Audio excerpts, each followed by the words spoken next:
خادمة السيد حبيب؟ إذن أنت لست قطاً عادياً.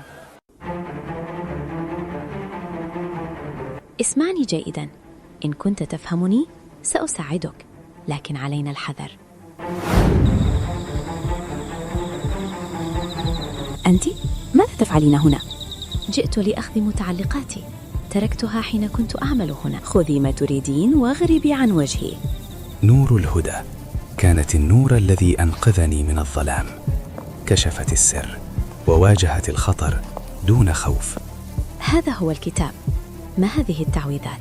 هنا تعويذة التحويل، وهنا فكها.